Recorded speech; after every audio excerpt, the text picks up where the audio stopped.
सोनपुर गांव में सब कुछ कुशल मंगल बीता करता था। गांव की समृद्धि और खुशहाली देखकर बहुत सारे लोग वहां व्यापार करना चाहते थे, लेकिन गांव होने के कारण गांव वाले अपने रोज के संसाधन खुद ही जुटाया करते थे। जैसे कि अनाज वो अपने खेतों में उगाया करते थे और कपड़े सूती के पहना करते थे। सोनपुर गांव पर एक दिन भिंडरू बनिया की नजर पड़ी। भिंडरू बनिया शहर में अपनी दुकान चला रहा था, लेकिन वहाँ उसकी दाल नहीं गल रही थी। एक दिन उसकी दुकान के बाहर से कुछ लोग सोनपुर गांव के बारे में बातें करते हुए जा रहे थे, जिसे सुनकर भिंडरू बनिया बोला, सोनपुर गांव, मैंने बहुत सुना है इस गांव के बारे में। आखिर क्या बात है, मैं भी तो देखूं। वैसे शहर में संसाधनों की कमी तो नहीं है, पर यहाँ मेरा कुछ हो भी नहीं रहा। एक बार उस गांव में जाकर अपनी किस्मत आजमा लेता हूँ। अगली सुबह भिंडरू गांव के लिए रवाना हुआ। वो वहाँ देखता है कि चारों ओर खुशहाली है।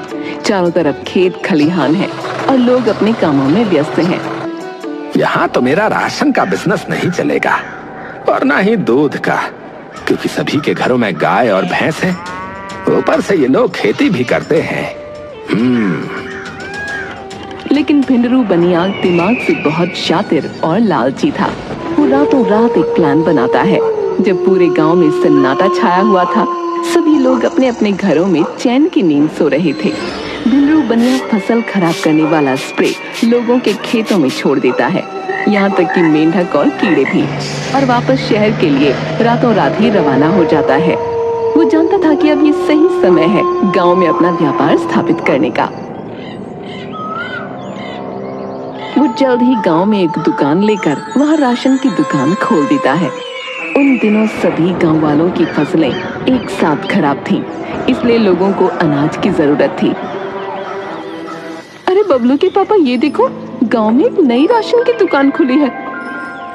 आओ आओ, अरे जरूरत का सारा सामान मिलेगा, शैम्पू से लेकर तेल तक, दाल चावल से लेकर चीनी तक, जो भी चाहिए सब मिलेगा। आओ आओ, एकदम प्रीमियम क्वालिटी का सामान दूंगा। हाँ,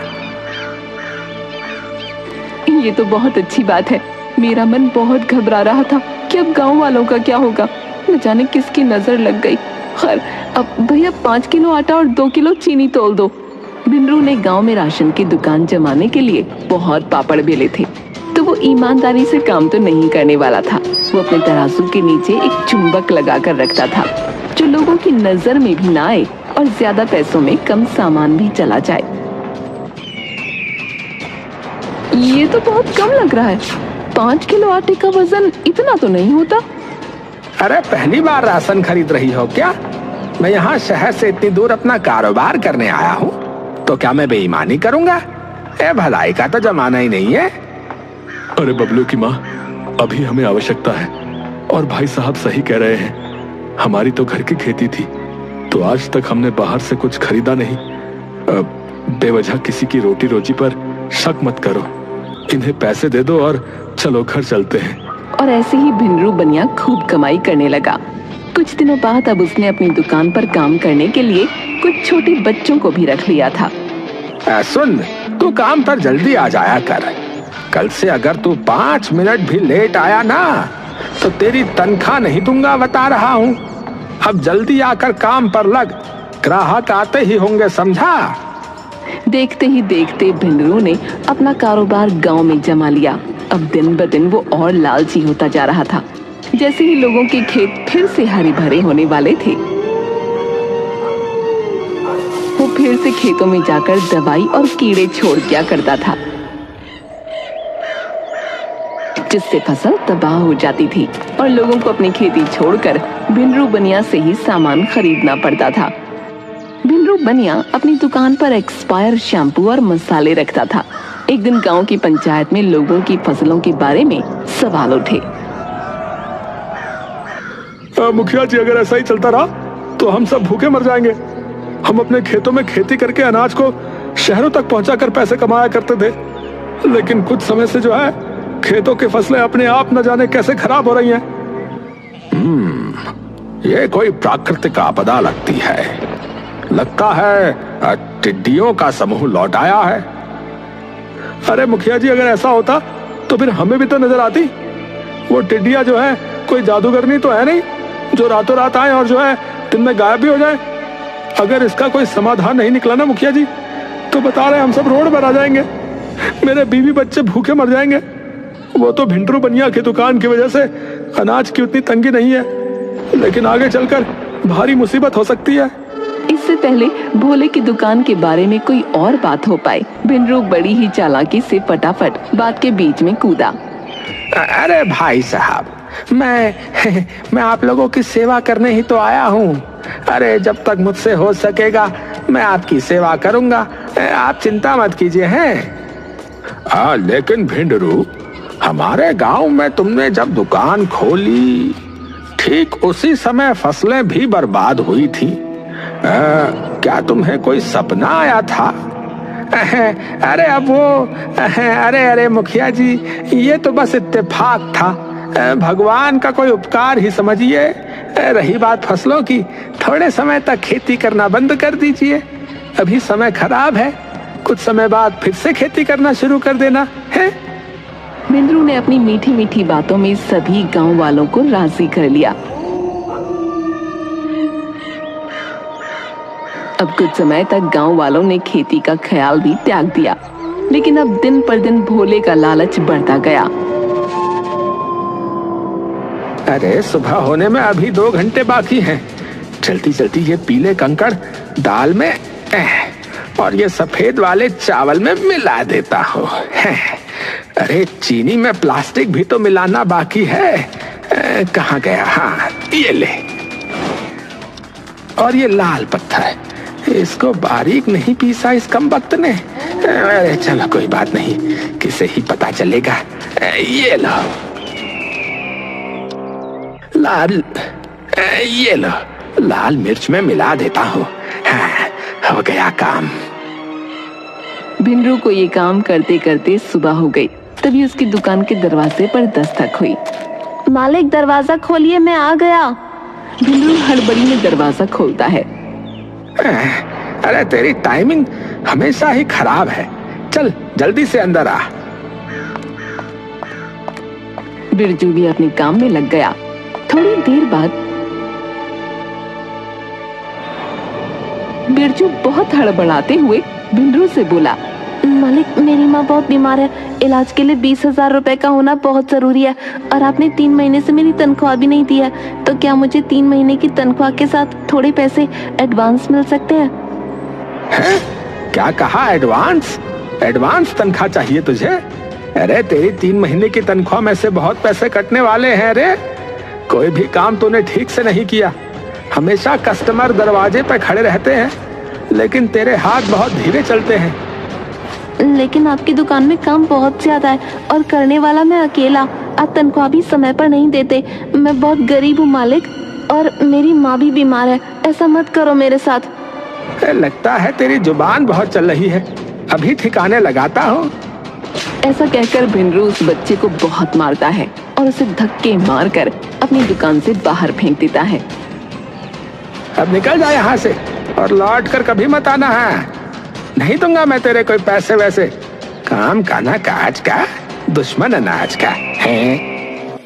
भिंडरू बनिए ने उस बच्चे को काम से निकाल दिया और उसके पैसे भी नहीं दिए। वो बच्चा बेचारा पेड़ के नीचे बैठकर बहुत रो रहा था। तभी पास से गुजरती हुई एक मास्टरनी उसके पास आई। बेटा तुम रो क्यों रहे हो और यहाँ अकेले क्यों बैठे हो? क्या बात है, घर कहाँ है तुम्हारा? अब मैं किस मुंह से घर जाऊंगा, मुझे समझ ही नहीं आ रहा। भिंडरू मालिक ने मुझे मेरे काम के पैसे भी नहीं दिए और मुझे काम से भी निकाल दिया और मुझे बहुत मारा। मेरी माँ बहुत बीमार है, मैं उनकी दवाइयाँ कहाँ से लाऊं? तुम इतनी कम उम्र में काम कर रहे थे, ये तो बाल मजदूरी हुई और ऊपर से तुम्हारा शोषण भी हुआ है।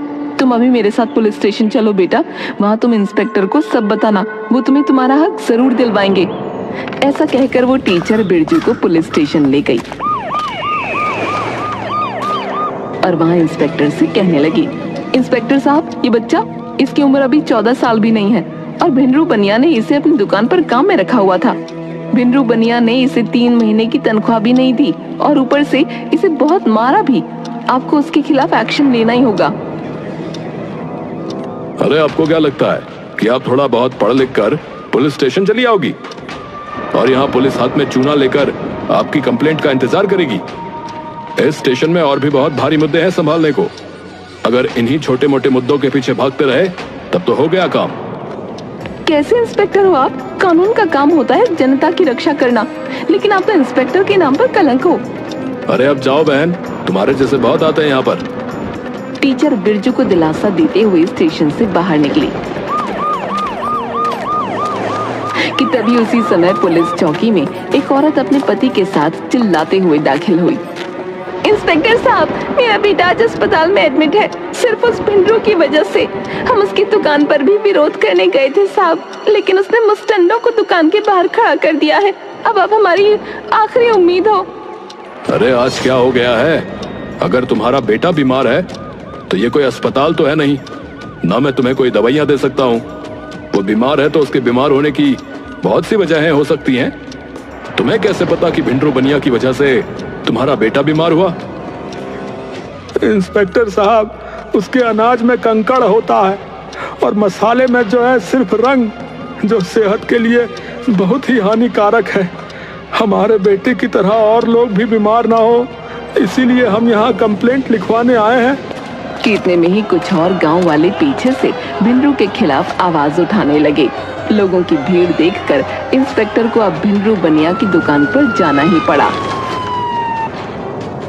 अरे साहब आइए आइए, बैठिए बैठिए साहब। मुझे तुम्हारे खिलाफ बहुत सी कंप्लेन आई हैं। भिंडरू क्या है तुम्हारी दुकान में? अरे साहब, अरे साहब इतनी जल्दीबाजी क्या है? यहाँ आइए ना कोने में, यहाँ बात करते हैं। हाँ, आइए आइए। भिंडरू अपनी दुकान के अंदर ले जाकर इंस्पेक्टर को रिश्वत दे देता है। इतनी सेवा पानी ठीक है या कुछ और खातिर करूं आपकी साहब जी? आज तो मैं अकेले आया हूँ, लेकिन अगली बार कंप्लेंट मिली तो मेरी पूरी टीम आएगी। अरे नहीं नहीं नहीं, आगे से आपको कोई कंप्लेंट नहीं मिलेगी। इंस्पेक्टर के जाने के बाद भिंडरू ने चैन की सांस ली।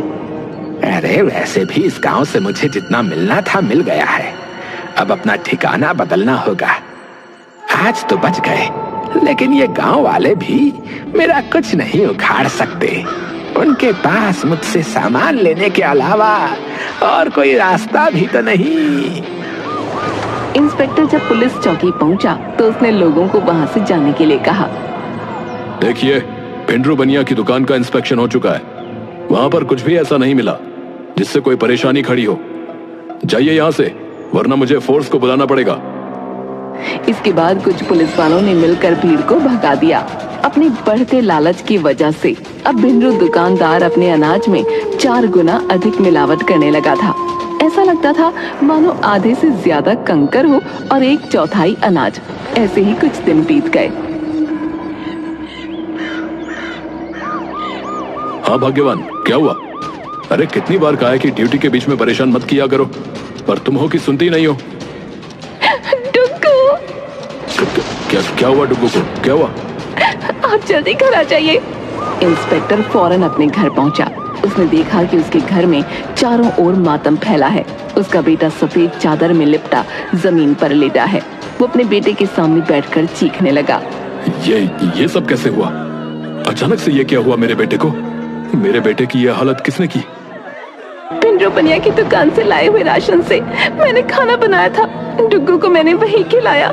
सुबह अचानक इसके पेट में दर्द हुआ तो इसे लेकर अस्पताल गई और कुछ समय बाद डॉक्टर ने ये पूरी खबर सुना दी। न जाने किसकी पूरी नजर लग गई है। हाय मेरा बेटा। आजकल लालच इतना बढ़ चुका है कि लोग दूसरों की जान लेकर अपने आप को संतुष्ट करने को राजी हैं। ये देख इंस्पेक्टर का दिल झन्ना उठा। इंस्पेक्टर ने खुद से वादा किया कि वो कभी भी लालच और गद्दारी नहीं करेगा। अपने बेटे का अंतिम संस्कार करने के बाद अगले दिन जब वो स्टेशन पहुंचा तब उसने फौरन अपनी टीम को लेकर भिंडरू बनिया की दुकान पर जाने का फैसला किया।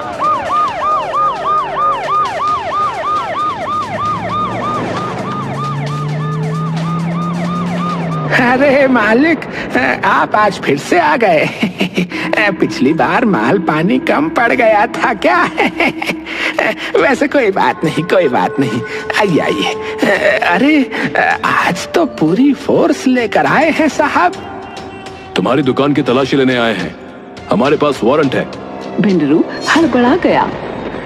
अरे पिछली बार तो आपको तलाशी करवाई थी इंस्पेक्टर साहब, आपने देखा तो था कि अंदर कुछ नहीं है। आप आइए ना, कोने में बात करते हैं, आइए ना। मुझे रिश्वत देने की कोशिश कर रहे हो? एक धारा और लगवा कर तुम्हारी सजा बढ़ा दूंगा। बहुत शिकायतें हैं तुम्हारे खिलाफ, अब तुम और बुरा नहीं कर सकते। अरे साहब, अरे मेरी बात सुनिए। अरे आप इस तरह से अंदर नहीं जा सकते। अरे अरे मैं कह रहा हूँ ना। अरे पुलिस फोर्स भिंडरू की दुकान में घुस गई और तलाशी लेने लगी। साहब, चावल में तो सिर्फ कंकड़ है, लाल मिर्च में सिर्फ पिसी हुई ईंट की सुगंध आ रही है। साहब, तराजू के नीचे चुंबक भी मिला है। हाँ तो भिंडरू बनिया, तुम्हारे भोलेपन में तो मिलावट निकली। चलो गाड़ी में बैठो। अरे अरे साहब, ये सब मैंने नहीं किया। मैं सच कहता हूँ, मेरे पास जो बिरजू काम करता था उसने किया होगा ये सब। वैसे भी वो पैसे भी चुराया करता था। वेरी गुड, तुमने अपने मुंह से कबूला है। अब तो तुम पर बाल मजदूरी और शोषण का भी चार्ज लगेगा।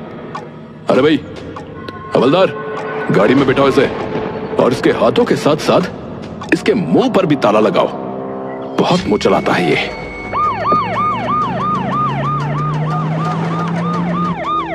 भिंडरू बनिया की दुकान पर ताला लगा दिया गया। उसे उसके कर्मों की सजा मिली। अपने थोड़े से लालच की वजह से उसने खुद को तो मिट्टी में मिलाया ही, और कई मासूम लोगों की जान के साथ भी खिलवाड़ किया। कई बार इंसान अपने लालच के आगे इतना अंधा बन जाता है कि वो इंसानियत भूलकर बेईमानी की मूरत बन जाता है। लेकिन वो कहते हैं ना, कर्म कर, फल की चिंता मत कर। जो जैसे कर्म करता है उसे वैसा ही फल मिलता है।